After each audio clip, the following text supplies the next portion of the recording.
Okay, that's rocking. That's rocking. We're good. What's up, Emily? Hey, how are you? I'm great. Once again, thank you so much for coming to my home and being on my show. You got to stick it up a little bit closer. I know it's like people hate microphones in their face. Okay, so normally when I talk to people on my podcast and I have people on my show, there's a little bit more like a conversation that we've had. And this is one of the first episodes I've done where like I just met you like a couple of minutes ago. Yeah. So I thought a cool way to kind of start this and like introduce your work and introduce what you do and kind of was to go through this really great article that I found on your website, because I love websites and I love when people can write. And there was so much in here that like I really, really resonated with. So I found this fantastic article. I don't even know when you wrote this, by the way. It said how I went from casual doodling to drawing professionally within a year. Mm-hmm. And I won't read the entire thing, but I'm kind of going to go through it because there was so many great things. So to start, on January 2015, you didn't even think that like drawing and doodling could be a career for you. Were you like a graphic designer? Yeah, I was a graphic designer at my church, and I had just been doing flat branding work and print work and just all kinds of different graphic design projects. I didn't even delve in webs. It was just graphic design. And I just thought I'd do that for the rest of my life. But I was also simultaneously feeling really bored with it. And like, am I going to be doing this for the next 40 years? I don't know if I have that in me. So is it web design or like Photoshop work? Is that your experience? Just InDesign, Photoshop, Illustrator, all the Adobe Creative Suite, but I didn't really do any web work. I struggle so much with Adobe anything. I'm pretty good with Premiere Pro, the video editing. Oh, yeah. But like I've tried. I'm just not a visual person by any means. That's why sometimes I joke, if people look at my website, it's all white and it's just a lot of words, because I'm a writer before I'm a visual person. So that's why reading through this blog, I was like so excited to have you in here and talk to you, because I'm just almost envious of people that can draw, because I've always wanted to be able to do it, and I'm really, really terrible at it. Yeah, I feel like that's the number one comment I get is, "Oh, I wish I could do that. I wish I could draw and sing." Mm-hmm. I feel like that's what everybody wishes they could do. Yep. Everybody wishes they could draw, and everyone wishes they could sing. So we got February, and there was one point in here that like really, really caught my attention. Basically, through the course of the year, you, what was the guy's name? Roan or something? The guy that wrote Do Over. Oh, Jon Acuff. Yeah. You said you had an experience with him. Oh, okay, here it is. John prompted us with questions like, what have you loved since you were a kid? What do people compliment you on? What do you think is really easy that everyone else thinks is hard? And I came up with my answer: drawing. What was that moment like for you? It was kind of frustrating, honestly, because I have been drawing since I was a kid. I had these cartoon strips that I would do for fun, and I was a cartoonist for the high school paper and my college paper. And I just thought drawing was this fun hobby, not a professional thing. And so when drawing overlapped with these questions, which I thought would be a more professional route, it was frustrating, because it's like, okay, my whole life, everyone's been saying simultaneously, you can do whatever it is you put your mind to. Oh, but not illustration, because you won't get any money.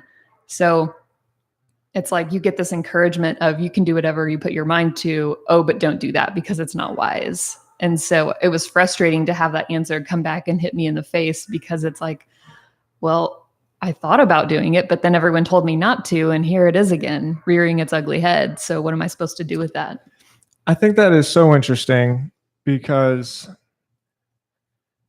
over the years, I've kind of developed like my own understandings with the crossover between like art and, I guess, business, like making a living, so to speak. And I've found, and maybe this isn't like a a real enlightening type thing. Maybe everybody has figured out this conclusion on their own, like way before me, you know. But Mhm. when I discovered this, it was really enlightening for me, where it doesn't always have to be super direct, you know, like it doesn't always have to be so linear where like I'm getting paid as a drawer. You can find ways to be creative and find ways to like mix your art with business that Right. you know, it's not like you're just drawing things and you're saying I want you to buy this. Right. You know, like there's ways that you can kind of cross them over so that you can find a way to make a living Right. and love what you're doing at the same time.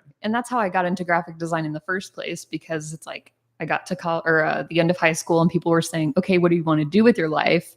And my heart was saying, do art, be an illustrator. But my head was saying, you got to earn a paycheck, because this was also in the recession. I graduated in 2006, so right before the recession hit. And then while I was in college, the recession hit. And so everyone in college was like, you have to make sure you're earning money. You have to make sure you're going to get a job.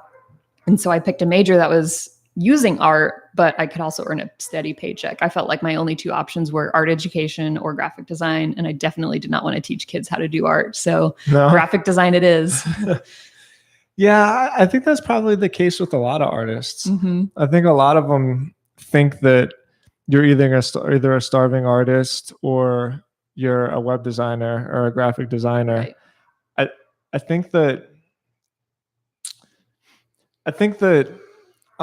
there's probably like a new opportunity because illustration and videos, those whiteboard drawings, you know, have become pretty popular. And so I think there's like a new demand for kind of the illustration. But even aside from them, from that particular example, like what are ways that you've been able to creatively and take illustration and turn it into something that you can provide for yourself for?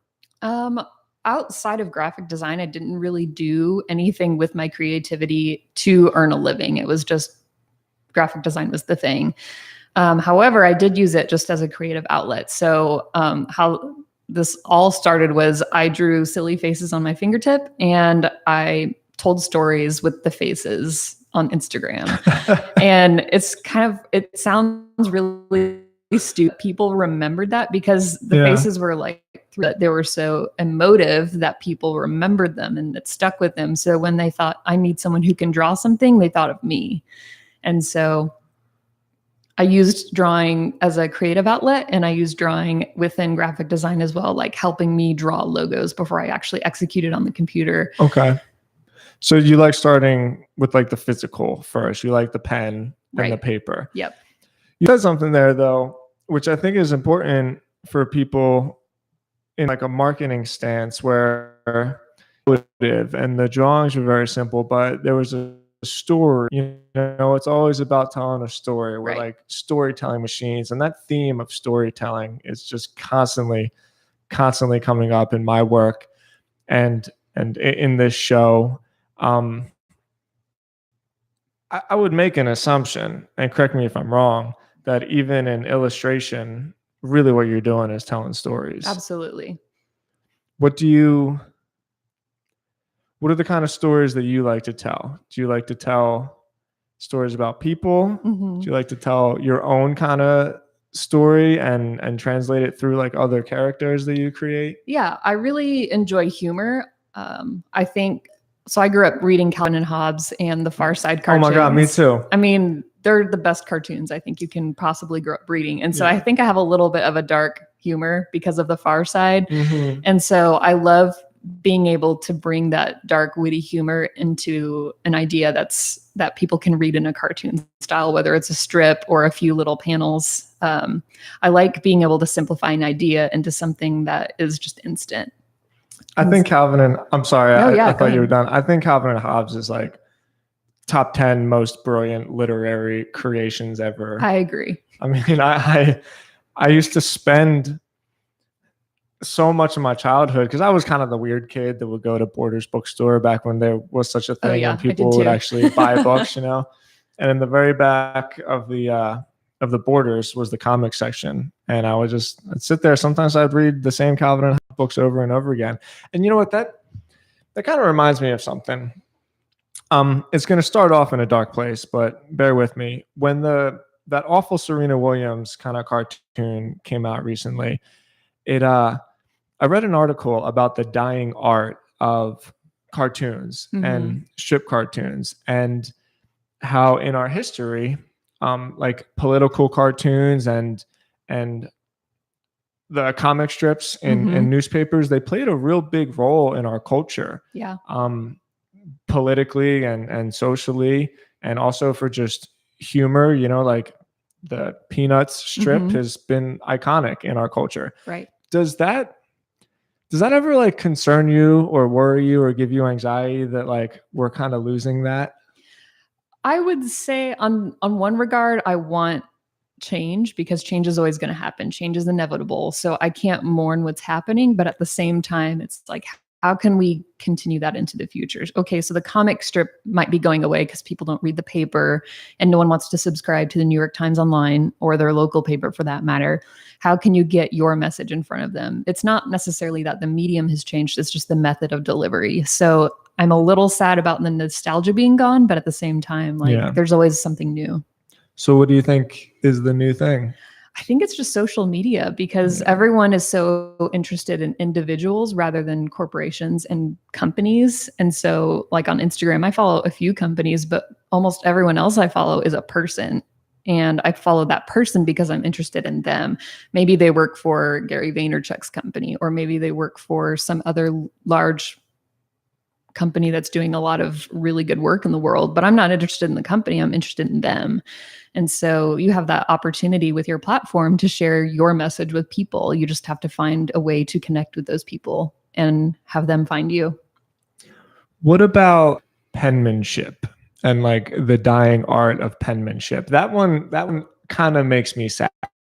Yeah, that definitely makes me sad. I people that never learned cursive in school, and I went to a school called the Classical Academy. And so if the name just doesn't give it away, we learned Latin, we did cursive, we did grammar, we did all the classical. Wow. And so when I meet people that didn't have that kind of education, it makes me sad, because I feel like it's made my life that much richer. But I also have an opportunity to teach people. So yeah, maybe they feel like I don't need penmanship, I don't need cursive, but just because you don't need it doesn't mean that it's not valuable. I completely agree. And I see what you're saying, where you got to look at it from two sides. It's not that like the art is dying, it's just the delivery of it is changing. And I guess change is inevitable, and everybody at some point of their life is going to see things that they're sad to let go. But I don't know why the penmanship one in particular feels like really, really just like, no, not yet. We can't let that go, because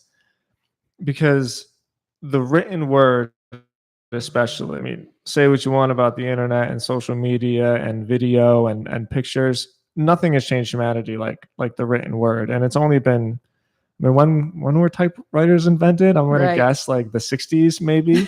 So all up until then, we would write by hand, and so quickly we're seeing that die. My took a calligraphy class for like 3 years, and there's a Scottish prayer called the Kelkirk Grace, I think. And she practiced and she practiced and she practiced, and it was so hard.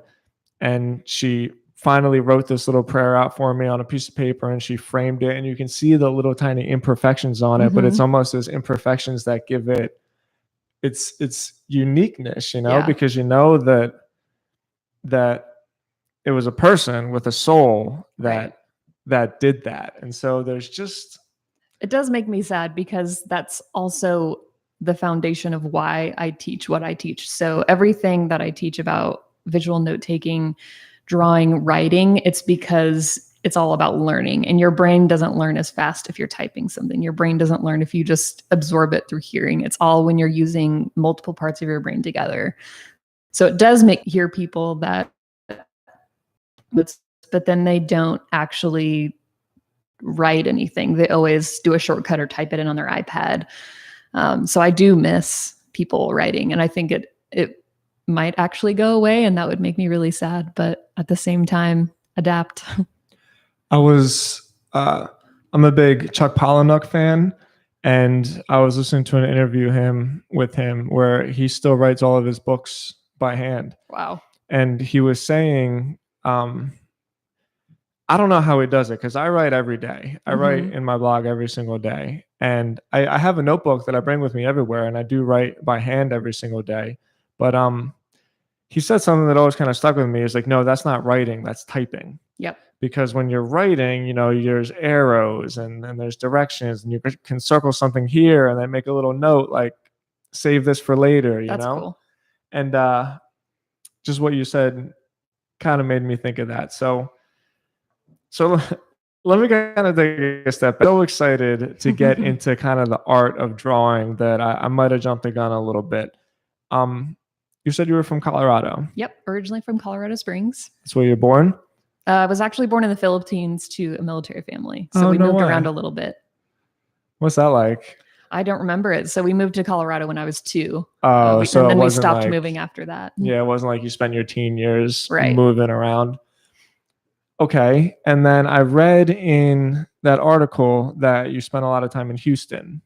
Yeah, I lived outside of Houston in a little tiny town called College Station, and I lived there for about 5 years. So again, graduated after the recession. There were no jobs in Colorado for what I wanted with graphic design.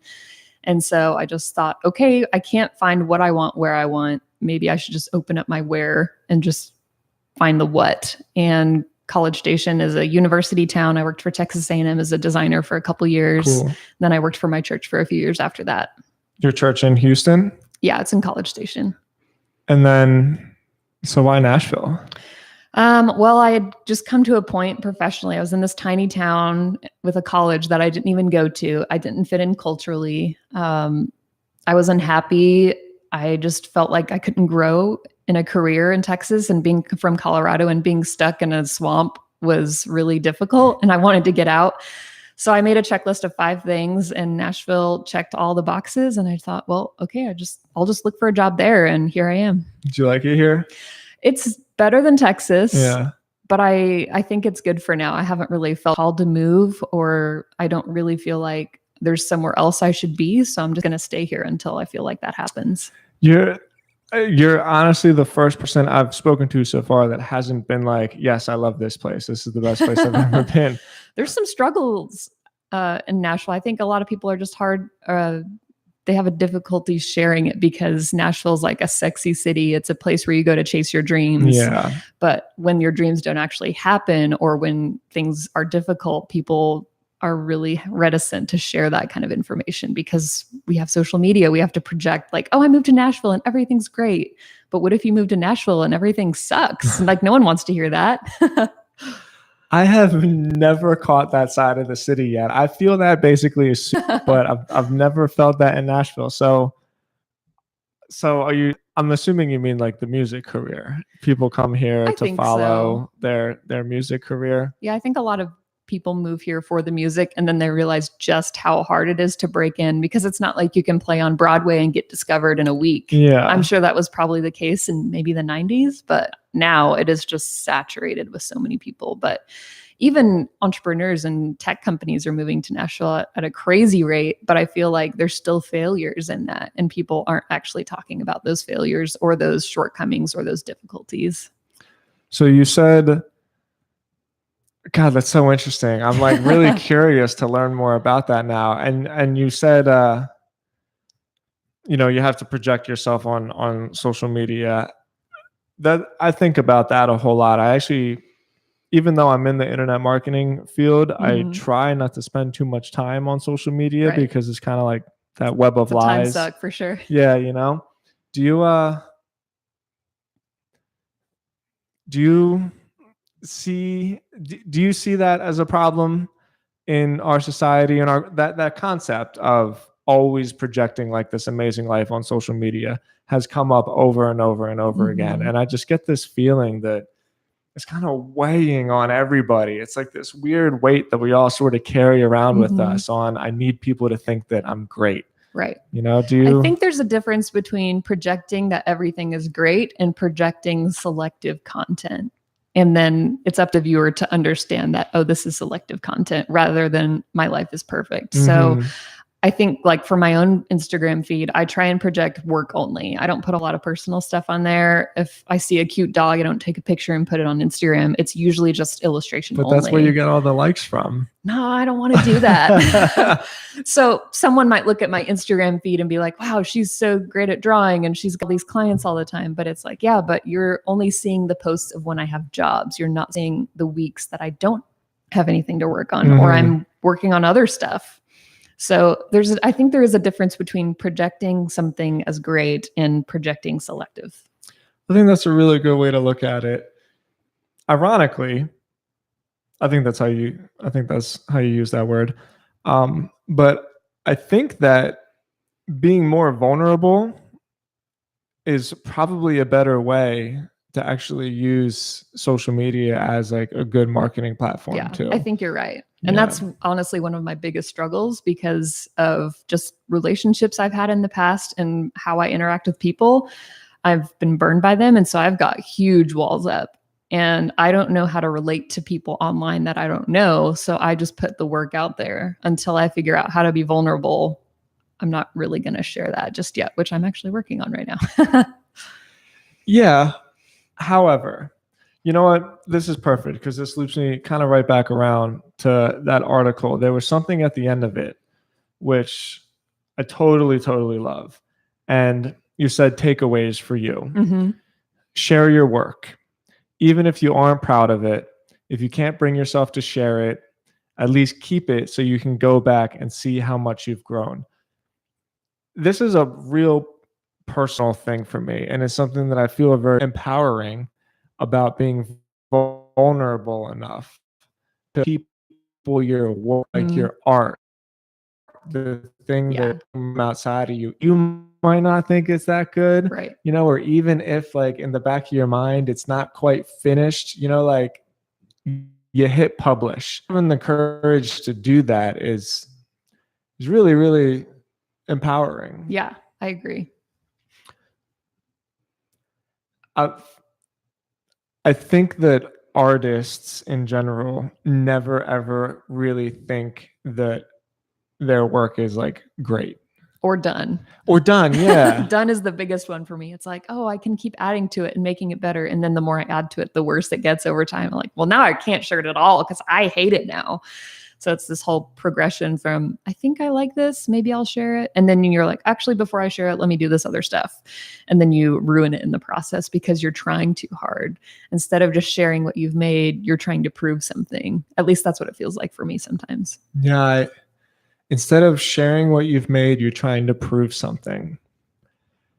Do you struggle with like putting the pen down and saying this is finished? I do. Do you struggle with like putting the pen down and saying this is finished? I do sometimes. The nature of my work is that it has to be finished and it will be imperfect because it's time-based. At the end of a talk, I'm done. If I go back and rework it too much, it's kind of inauthentic. So the nature of my work is that it has to be done at some point, which is actually a really good practice for me to just say, here it is, and I'm going to get better over time. Maybe it's not perfect, but it's done and I will get better next time. Yeah.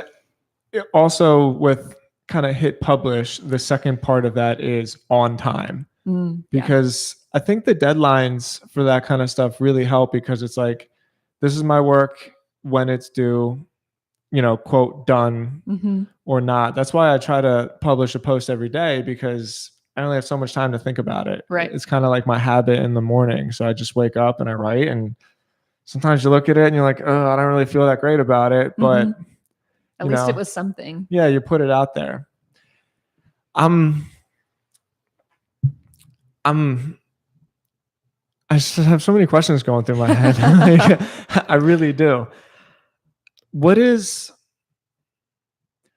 a place to start, do you think? Because much like writing, I think that people say, oh, I'm just not good at that. I'm just not good at drawing. But in reality, it's a skill Right. in the same way that anything else is. Mhm. How much of it do you think is like natural born talent, and how much of it do you think is a practice that you can get better at? I don't know. I think it depends on the person. There's definitely people who have a talent for certain For sure. styles of art. Like my husband's really good at like graphic novel style art.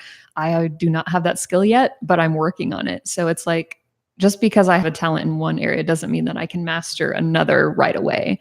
So people who were told they couldn't draw when they were in fourth grade just stuck with that lie. And so they think they can't draw, but they might actually be really good at drawing people or horses or something really specific, but they've never tried. So then, if you were teaching me, Right. and I showed you what I can do, what would be like the first thing you say as like a base if Mhm. you're trying to get Yeah. better at sketching or drawing or whatever it I think the is? first thing is always instead of, Really? yeah, always, So because it's in your mind even more than it's in like your I think hands? so. I don't know, because people have told me I could draw since I was a kid, so I don't really have to deal with that I suck at this mental thing. But I feel like I always want to tell people you can draw, and you need to start telling yourself that you can. It might not be Michelangelo, it might not look like mine, but you can draw, because it brings in that skill aspect. Like Yeah. maybe you don't have that natural talent, but you can learn how to do this. So after the mental part, and I say you can do this and you can learn how to do it, that's when I go back to the basics. Like on my blog, I teach an exercise about dots, lines, and shapes, and everything you draw can be made with those three elements. And so I walk through a couple exercises of like, okay, let's try drawing a house with two shapes, because it's all about drawing something that's recognizable more than realistic. You start Mhm. with recognizable and then you level up after that. Man, it's just dots, lines, and shapes. Do you think you can create basically anything with dots, lines, and shapes? Oh, I know you can. But then what about colors? Right. So color is sort of an add-on. So if you think about drawing as why are you drawing something? Well, it's to communicate. Drawing is communication. So you can draw something without color and it will communicate the message without color for the most part. Like think about this the comics in the paper, they were all black and white except on Mhm. Sundays, at least at my paper. And so it doesn't really matter if color's in there or not. And I actually really like deconstructed line art because it's the Me too. simplest, but color is really powerful too. It's just like, let's start with the basics and work our way up. And color, I don't even start with that. Okay. I have two things, and don't let me forget them. Have you seen in your teaching and your work where somebody has that kind of moment where they get out of their own head and they say to themselves like, okay, I can do this, and then all of a sudden you can see it in the reflection of their work? Yeah, I've had a couple workshops where I just teach people how to deconstruct something that they think is complicated. Like one thing that a lot of people struggle with is drawing a stick person running or walking. It's like, well, the limbs are all weird and they're at different angles and I don't know which way the joint bends. But then once you teach them like, okay, the knee only goes this way and then here's how you draw it, they're like, oh my gosh, I've never drawn a stick person that looks like they're actually walking before. And then because they got something that they thought was impossible, then they feel empowered to keep going. Yeah, and I think that one little lesson, right? You can apply that. It's kind of like in music when you learn a power chord. Right. You know, it's only one chord, but now all of a sudden with this one little lesson, you can play like, Yep. 90% of the songs that were Is ever it like written. G, D, and C or something? Basically. Yeah, basically. So from that, that was just a question that I needed to remind myself to ask you, but you had talked about liking to start with like recognizable and with kind of stick figures and basic shapes. Mhm. And I was just having this exact conversation the other day, and it was kind of a funny joke about how when I look at art, I really, really prefer to look at things where like I can recognize it and say like that's a house and Right. that's a good house, as Mhm. opposed to some kind of abstract Modern, who knows what that is? who knows what it is that's supposed to like represent your emotions and your feelings and stuff. Yeah. Because I don't want to get too into this because I'm opinionated, but one of them is like is just so subjective that you can basically argue any different way of it. And the other one is objective, to where it's like, no, that's definitely a house. And like,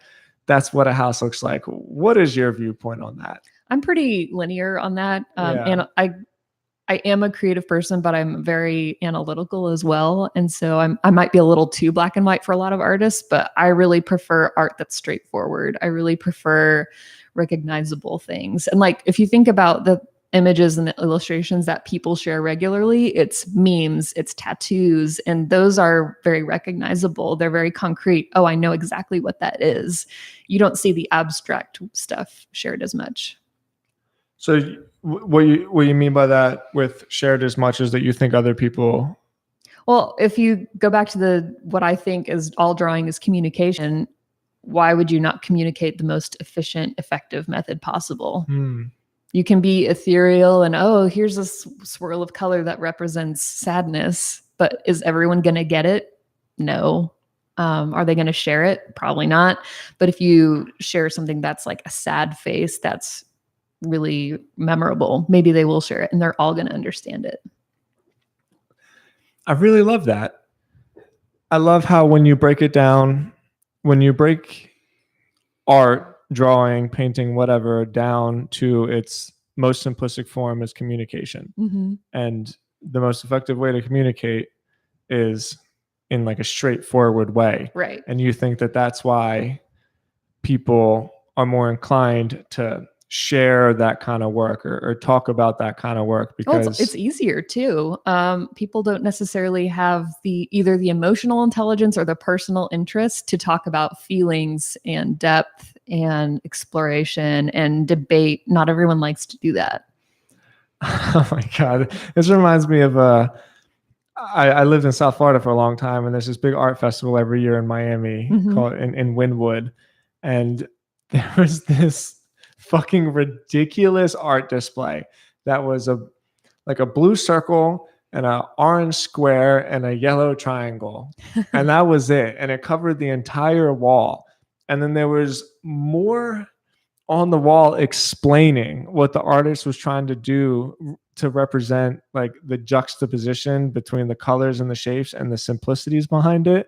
And I remember looking over at my best friend and she'd be like, can you fucking believe that this is at like the Wynwood Art Fest? Because there was nothing to it. That I just don't get it. Yeah, I don't either, but it's also not a slight. Like, I believe that if you are a creative person and you want to create art that might be a little more modern or up to different kinds of interpretation, that's fine. It's just not my style. And so I leave it to the experts. Yeah, good for you. That's nice that you let everybody have their fun. Go have your fun in your corner and go you, but I'm just going to be over here in straightforward linear art. So let's get a little bit more into your actual business, because ultimately with this podcast, I have 3 goals, really. I like to learn about people. I like to different kinds of work. And then I like to try to help the people that listen gain experience from people on here with to apply into their own business, right? So we were talking earlier that you have to rebuild your website. What are the actual services or products that you provide for your clients and your customers? Sure. So I think a big pot of different services right now. So I do freelance graphic design work, and that's sort of phasing out because I'm focusing on illustration. I have been for the past couple years. So I still do graphic design. So creating logos. Actually, I do a couple websites here and there now, but that's on its way out. And then I also do illustration work. So that could be books, it could be article images, it could be editorial. Hey, I'm having a meeting. Can you just draw some stuff on the whiteboard before I get there? It's really open to interpretation. Illustration that I do takes a lot of different forms. And then on the other side, I'm a contractor with a company called The Sketch Effect, and we do live events. So I'll go to a conference and I will live sketch the talk in real time. And it's sort of like a visual note-taking takeaway for all the attendees. And then outside of that, I also teach workshops on how to do what I do, how to be a sketch note taker, how to do graphic recording, how to take visual notes, and just be a better illustrator. Which one's your favorite? I really enjoy the teaching part, but Yeah. I struggle because I feel like I'm not qualified enough to do that. I Yeah. feel like I need more experience to justify teaching other people. But at the same time, I follow the philosophy of as long as you know a little bit more than somebody else, what you have to say is valuable. So maybe I can't teach a master who's been painting his whole life anything, but I can teach someone who says, I don't know how to draw something. And I can start there.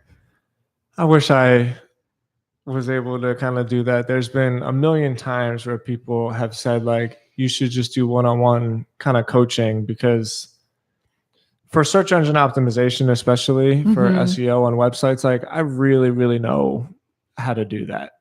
And there's still a side of me that thinks, like, but who would really want to pay me to teach them to do it, you know? Me. So there's, I can relate with what you say as to where, am I really qualified? You know, like, I Right. don't, who's to say that I'm qualified? There's no like SEO degrees. Right. It's kind of like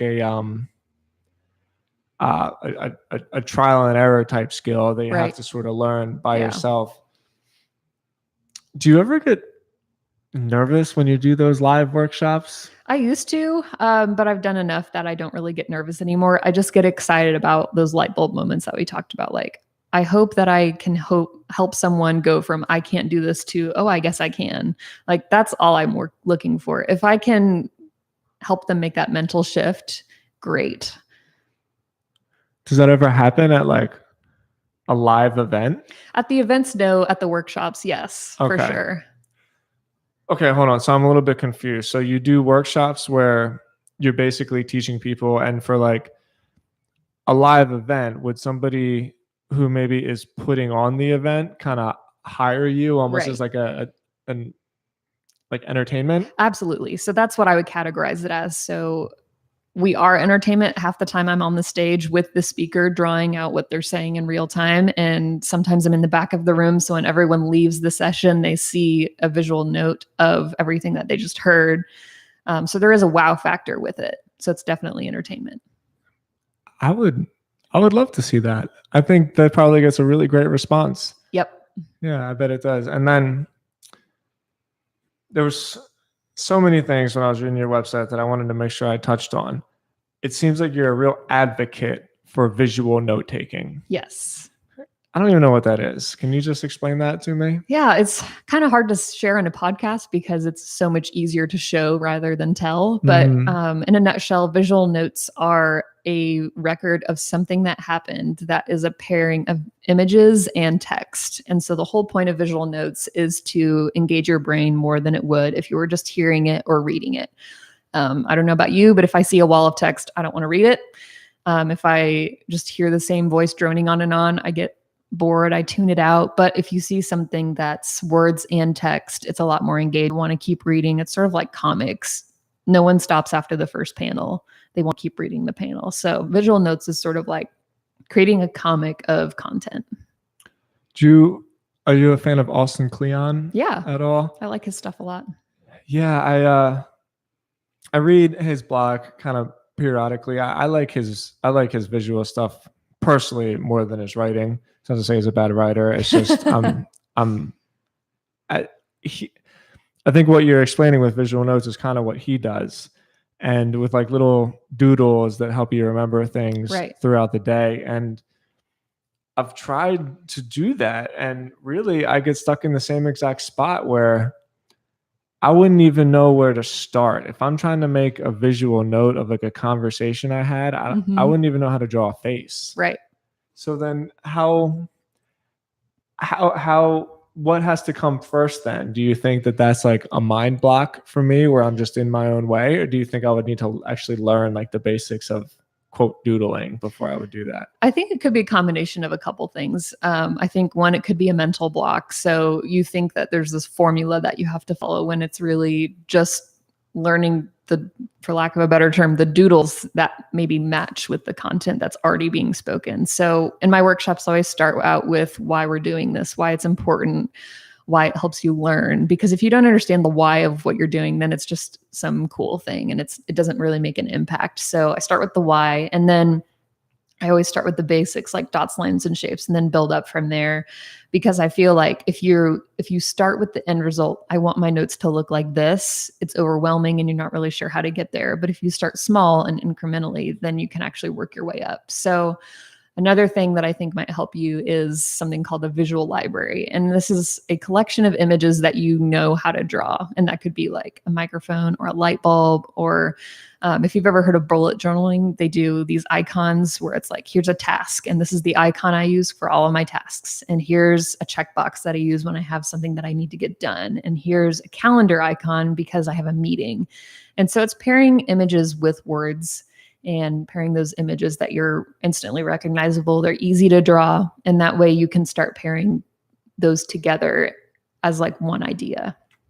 So what I would want to do, I have kind of an inventory is the way to say it, that I do every night. So at the end of the day, I like to just kind of take a page and I write, I guess you would call it journaling, but it's also more so like self-reflection. Mm-hmm. You know, I like to think of what could I have done better? What did I actually do well so that I don't like beat the shit out of myself all the time? Yeah. Some notes about like what I'm grateful for and, you know, maybe ways that I can help. And I would like to, in that page and in the story of my day, be able to scroll back through the notebook, like when they're done. I like going back and just checking up on old entries and be like, oh, I remember that day. And being able to actually have some kind of an image to go alongside the words to paint a picture in my mind. You could also start with the picture instead of the words. So instead of saying, I feel frustrated that I can't overcome this barrier, maybe you just draw a fence and then you draw your stick figure where you are in the process of overcoming the barrier. Are you on one side and you haven't even hit the wall yet? Are you trying to climb up the wall? Are you on the top of the wall? Like maybe you think you've overcome it, but you're not quite over the hill yet. Like you can use the image as the journaling method too. Mm-hmm. When's your next workshop? I don't have one on the schedule yet. Oh, we got to get one. I know. I got married this year and I just threw a lot of workshops out the window because there was a lot on my plate. Something had to give. You were talking before when we came in here about your wedding. It seemed like you guys were really excited about it. Yeah, it was awesome. It was really small. We probably had about 60 or 70 people there. And my husband and I are both from Colorado, but we met here in Nashville. So we got married back in Colorado and it snowed on our wedding day. It was great. Very Colorado wedding. Very. Snow. I would personally really, really love to go to one of your workshops. Yeah. And I know a lot of people who, even just from talking to you, it's obvious to me that this kind of skill of being able to communicate through pictures is more valuable than just having a skill of being able to communicate through pictures. Right. It's got to open up like different aspects of your mind. Absolutely. So I have a couple different methods of teaching. So I've taught a workshop up in Kentucky to high school students that are entering college. And for that workshop, I just called it visual communication. And sketch note, visual note taking was a part of it, but I sort of expanded the definition to, okay, you're entering college. Let's just think about all the ways you can communicate visually. Oh, and here's a small part of how you can do that, because visual communication is so important in our culture where no one wants to read, no one wants to listen. You've got 3 seconds to get someone's attention. Let's think about how we can translate everything visually. Yeah. But then there's also businesses too. So businesses aren't interested in having a cool journal. So I'm going to cut that part out for businesses. But then I can add in, all right, how are you connecting with your audience visually in your specific business?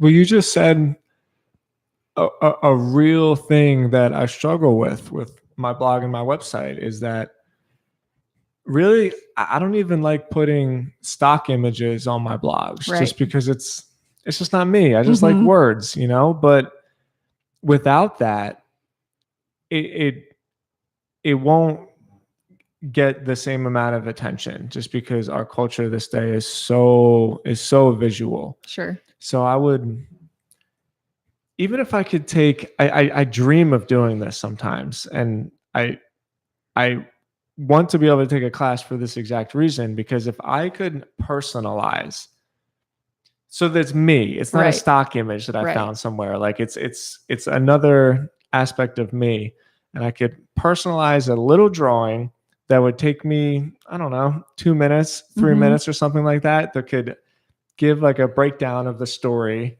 of what my blog post is, and have that as the featured image. I think that would be so cool. Right. Because people follow you because they're interested in you. Yes. They're not concerned about if your art is any good. They're going to love it because it's yours. Do you really think that's true though? I think so. I mean, if I follow a blogger or a vlogger and I see them making an honest effort to create something for me, I think it's really cool. And I'm not following someone for their skills. I'm following them because I'm interested in them and because they're providing value. It's just a different method of communication. I guess maybe I need to give. Yeah, try it. I could be Yeah. wrong. No, but I think what you just said there is pretty telling, where I might be overcritical of myself, where I think this sucks. This Right. drawing is like, it's fucking terrible. Yeah. Why would anybody want this? When, again, where the exercises of learning to draw are probably even more valuable than knowing the skill of drawing, where it's just another way of an extension of yourself, which is really what people are going to want to see. Right. And it all goes back to, like, with me personally, when I started drawing silly faces on my fingertip and posting it on Instagram, people weren't following my Instagram because I was good at drawing and I posted drawing stuff. They were following me because they were my friend. And then they thought that in particular was really cool. And you think that's how it all started for you? It is how it all started, because I had a friend say, "Hey, I saw your faces on Instagram. Can you come draw this video for me?" And I was like, Wow. I don't know how you got from there to there, but yes, I can do that. And then you just went with it. I just went with it. I think the cool thing about art is you never know what kind of impact it's going to have on somebody. It could be Mhm. like, oh, that's cool, and then they're done. But it could also mean, wow, this person might be able to help me in a way that I didn't even think about until just now. I'm gonna do it. And oh my goodness, I'm nervous even just thinking about it. I just got It's anxiety. probably a good thing. Yeah, I'm going to personally draw the featured image of all my blog posts for, I'll do a week. I'll do it now to next Sunday, and then I don't know. You should ask your people when it's all done. Hey, what did you think of my little drawings? What did you think of my images? Emily, I have no clue where to start. Like I don't even know how to do a stick figure. Honestly, I can't. Sometimes if I do a stick figure and then I try to add little shoes on it, I don't know how to do that. It looks it looks so out of proportion. Well, we'll just get done and I'll step over to your whiteboard and I'll draw different stick figures. That would be really cool. Okay. You're a really interesting person. Thanks. And I'm like very excited to follow along with what you're going to do in the future for a few reasons too, not just as like a fan, but as somebody that appreciates like I said before, the vulnerability of like taking something that you make and putting it out there. Mm-hmm. Most people don't do that. And I really mean it. Like everybody has some kind of thing that they would love to share, even if it's not necessarily artistic, maybe it's like, when I say artistic, I mean visually artistic. Sure. Like some people write poems in a notebook that nobody will ever see. Mm-hmm. And I really think that's sad. I do too. And so meeting you and meeting somebody that took a leap, had like a quote career with something that like they kind of enjoyed, but said to themselves, like, this isn't really what my heart is telling me to do, and then went with it. And I don't, you might not be like a fucking billionaire yet, but you're making your way, Yeah.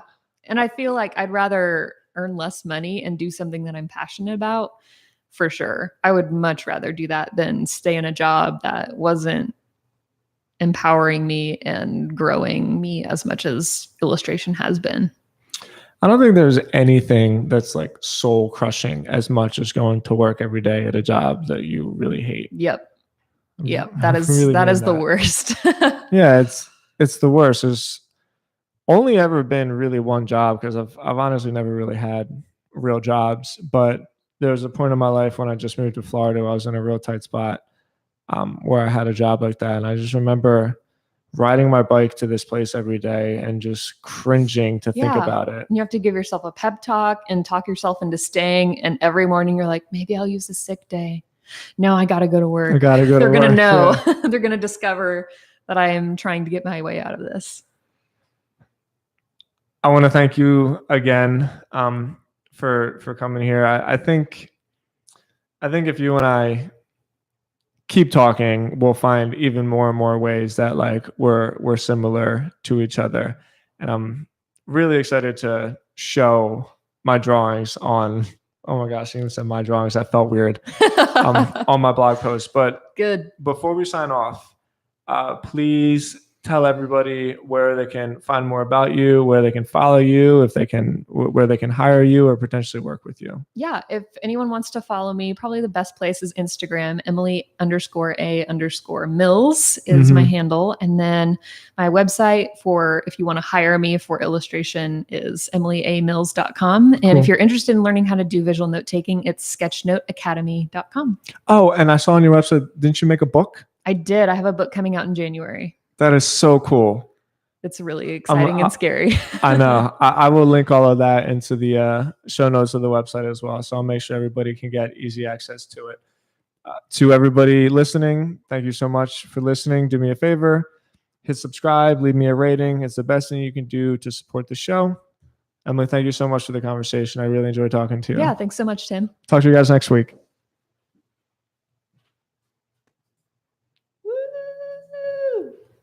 You did it. You weren't even nervous.